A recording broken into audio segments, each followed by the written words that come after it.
Hi Stampers! If you've got your Make-and-Take kits, get out the smaller of the 3 packages and we'll make this cute little gift bag and this cute little money card holder and matching envelope. For all of you that are working along from home, you'll be taking your DSP and starting with me by cutting it at 6 and then cutting it again at 9 3/4. And then we're going to use our great tool here to put the score lines. Now our score lines, the magic of television, our score lines on your 9 3/4 inch side will be at 3.5, at 4, at 8, and at 9. I'm sorry, I missed 8.5. So I'm going to say that one more time. Your score lines are at 3.5, at 4, at 8, at 8.5, and at 9. Then you're going to turn your paper, and with the 6-inch side across, you're going to score it at 1/2 and at 1. So again, those score lines are 1/2 and 1. Now you're going to fold on the scores. Make yourself some good scores. Use your bone folder. And then you're just going to clip out this small little corner. So you're going to see all the folds that make the bag. And because I've folded this several times, it's a little soft, but I think for demonstration purposes you'll be able to see the bag starting to come together. The bag kind of has little gussets on the side, as you can see, in the one that's completed. We're going to be working on putting it together. So what you're going to do is you're going to put your adhesive just on this small little fat flap that you created by just cutting out that little notch. And I would recommend for this project that you use liquid glue, and then you're going to glue these 2 surfaces together. For the sake of time and on camera, I'm going to just use our snail, but liquid glue will make this bond a little bit stronger so that it'll hold better when your project gets completed. So I want you to use liquid glue on this line. Some bags require that you use our red line tape or sticky tape, but this is not a large enough fold. So once you have your glue on that line, you're just going to glue the flap down. And like I said, liquid glue is really the way to go. And you'd want to let that dry just a few minutes before you start going to the next side of the project. But you do have your little gussets here, and you're going to fold your flaps, and you're going to cut my scissors. I have a pair here, snips. You're going to cut to that second fold on either side of your bag.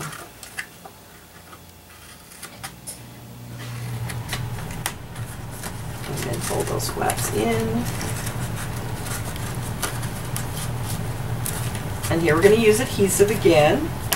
And again, the liquid glue really holds it really strong. But for the sake of time, so that I don't have to wait for it to dry, I'm going to use snail. If you don't want to wait for it to dry, you want to use red line tape. And you can use red line tape on the bottom because you have a bigger surface that's going to get glued down. Where we're just going to glue down one flap, and then the other flap. I hope you can see this. This is my first video, so be kind to me in all my reviews. And then if you want, you can take one of your tools and just push down inside your bag and make sure that you got those flaps glued down, because that's where we put the glue on either side at the flaps. So there you have your little bag. Now you might be wondering, well, this bag here has this nice little hole that looks so nice and evened up, and I'm going to show you a trick that really helped me get that hole in the right place. You're going to want your score board one more time, And in your Make and Take packs, you have an inch by 8-inch strip of white paper. And if you don't, cut yourself one and then make that score. Make that score in the middle. Now this is very important. This becomes a little tool. This is not part of our project anywhere, but it becomes a tool that we use with our punch. And whoever thought of this was a very clever woman. But what you're going to do is put this into your punch. This is one of our old style punches, but it works with our new style punches as well. And you want to put that down with your fold side up. Okay? And then this grid paper is fabulous. If you don't have grid paper, run out and get some from your Stampin' Up! Demonstrator. Put some on your next order, because you always need to measure while you're stamping, and this has a measurement line right on it, a midline. So kind of just put your bag in the middle of that so you can kind of see where the middle is. You want to close it up, and then you're going to insert it into your punch. And again, you can use your pattern of your paper to help you, but you're going to have it rest on your little measuring stick here. And then you can move it back and forth until you're happy with that you've got the center of your bag for your little handle. But that way your paper is not going all the way into the punch. It's just stopping there so that you're going to have a nice little handle. You're going to give it a little squeeze. It's going to punch out real easy. You're going to keep these wonderful 2 little pieces for another project some other time. But you're going to have your nice little perfect handle. Isn't that cute? So there's the assembly of the bag. And then to close your bag, you're just going to use a little bit of ribbon and give it a little tie at the top. And as far as decorating your bag, in your Make and Take kits, you'll find your little layers, which are 2 1/4 by 3 1/4 of the cardstock colored, and 2 3 of the white. And you're going to use your markers and use your stamps. And this little birthday cake is just darling. But at home, if you've got another birthday cake stamp, another birthday stamp, a decorative stamp, you can put a flower on here. You could decorate this all kinds of cute little ways. So I'll let you finish the bag, but we're just going to tie it with a little bow, and I would tie it with a just a faux bow, so that way the recipient can open it easy without destroying your whole box in the process of unwrapping your gift. So there's the little bag, and like I said, this is the completed bag. Now we're going to work on our little card. And again, this is a money holder. It has a little flap here. We're going to get our scoreboard back,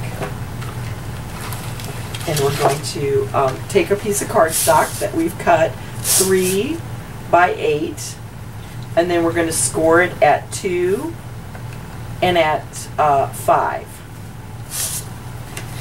After you've scored it,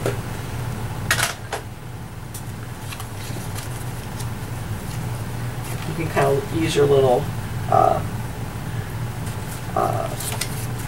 grid paper to measure too. But we're going to cut it off at an angle, so it leaves our little flap to hold our money in. So we're going to start about 1 inch from the top. So you want to mark 1 inch. Give yourself a little mark, 1 inch from the top. I just put a little score mark. And then we're going to go down here to the bottom, and then we're going to leave ourselves about 1/4 of an inch from the bottom. So that's not very far at all. I'm just going to just make a little pocket. And then we can use our cutter. Apologies, I do not have a Stampin' Up! Cutter right now because our Stampin' Up! Cutters are not available, but I know you guys are all waiting for this new Stampin' Up! Cutter to come in. So we're going to just put it on the cutter at an angle. And what I love about our cutters is that you can cut from the center, but just start your blade at the 1 1/2 mark to the 1/2 mark, and then clip down in the center. I just missed it just a little bit, but almost got it perfect there. And then you're going to remember that you're just going to use a little bit of adhesive on the bottom And again, liquid glue works really good. And I'm sorry I didn't choose this darker color for my demonstration, but as you can see, Uncle Sam's money goes right in there. And then we're going to just add a little 2.5 by 2 3/4 by 2 3/4 white, a little scrap of our pattern paper to just kind of bring the pattern inside so that we have our pretty little gift card. And then on the front, we're going to use a happy birthday design, or maybe something that matches whatever we've chosen for our bag. And then I really love our little mini punches, and what better way to use up all these scraps than to just punch out a little flower and then just give it a little gem, and then it just makes it sparkle and makes your project so much so much fun. So here you go. Here's your little gift bag. You can even put the gift card into the bag, or you can use a scrap of your paper and decorate the envelope. That's easy enough to do. That's just a 3.5 by 1.5 piece of DSP. And what I just did is lay my, on my scrap of paper, I just laid my envelope open and simply traced it with a pen or a pencil.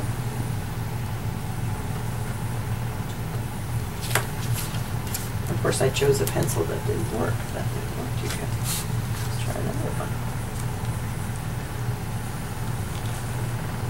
I won't need a blooper reel because my whole video will be a blooper.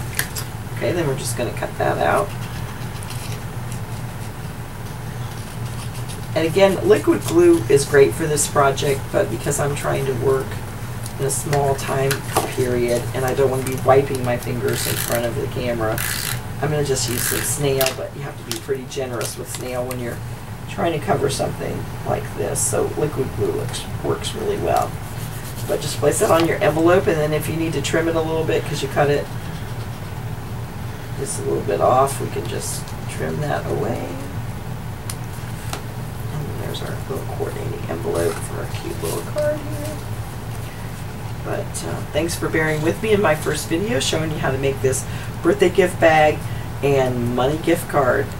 Happy stamping!